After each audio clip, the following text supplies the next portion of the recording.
Welcome to Kommasani presents. ఈరోజు నేను 2 పిండి వంటలతోటి మేము ముందుకు వచ్చేసాను. ఒకటి మ్యాంగో బొబ్బట్లు, మ్యాంగో బూరెలు. ఒకటే పిండితో మనము ఈరోజు ఈ 2 పిండి వంటకాలను తయారు చేసుకోబోతున్నాము. దేనికదే రుచి చాలా గొప్పగా ఉంటాయి. మరి ఈ మామిడి పళ్ళు దొరికే సీజన్లోనే కదా మనం ఇలాంటి వంటలు చేసుకునేది.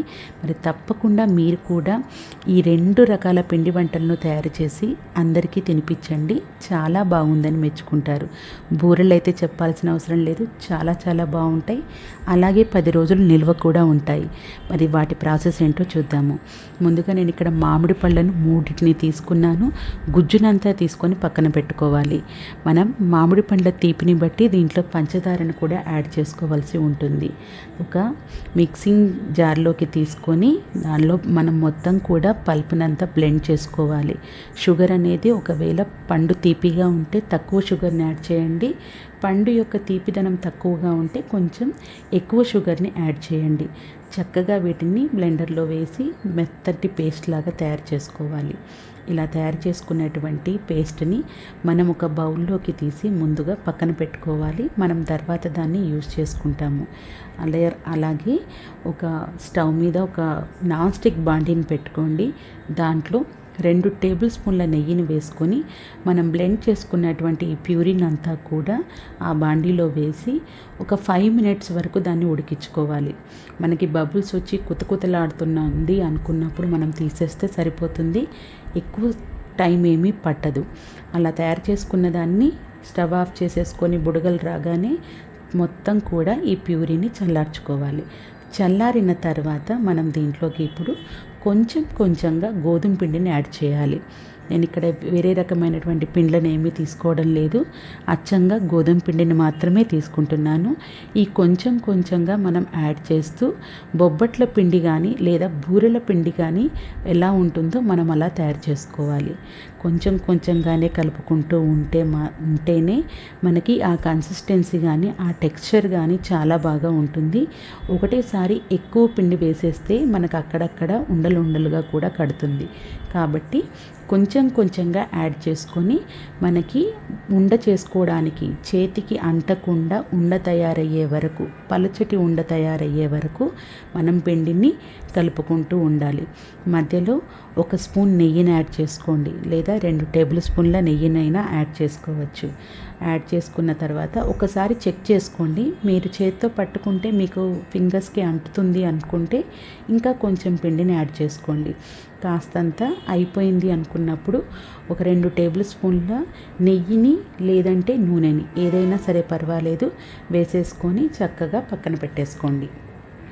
ఇప్పుడు ఒక పాలిథిన్ కవర్ తీసుకొని దానికి ఆయిల్ని అప్లై చేసి మనం బొబ్బట్లు ఎలా తయారు చేసుకుంటామో అలా ఇప్పుడు తయారు చేసుకుందాము. ఒక ఉండని తీసుకొని ఆయిల్ అప్లై చేసుకోండి. చేతికి కూడా చేసుకున్న తర్వాత పాలిథిన్ కవర్ని అలా క్లోజ్ చేసేసి మనం ఫింగర్తో అంటితేనే చక్కగా అది వెడల్పుగా వస్తుంది. అంటే మీకు పిండి యొక్క కన్సిస్టెన్సీ తెలుస్తుంది కదా, ఆ రకంగా ఉండాలి. మృదువుగా మనం చేత్తో అంటేనే అది స్ప్రెడ్ అయిపోయేలాగా మనం పిండిని కలుపుకోవాలి.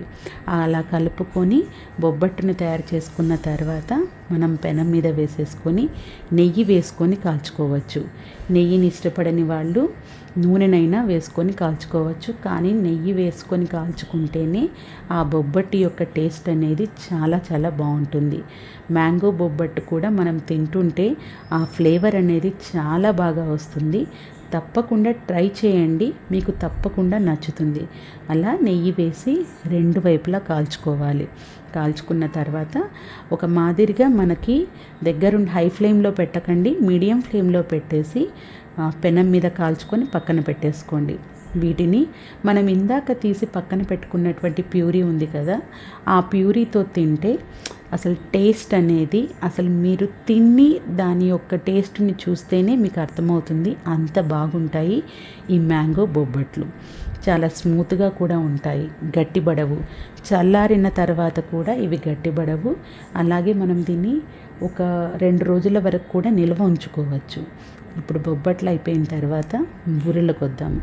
బూరెలకు కూడా సేమ్ పిండి అనుకున్నాం కదా, మనకు సైజుని బట్టి మనం చక్కగా వీటిని రౌండ్గా ఫింగర్స్తోనే వచ్చేస్తుంది మనకి పిండి అనేది. మనం అంత బాగా కలుపుకున్నాం కాబట్టి ఇప్పుడు స్టవ్ మీద బాండి పెట్టేసి డీప్ ఫ్రై కోసం ఆయిల్ని వేడి చేసుకోండి.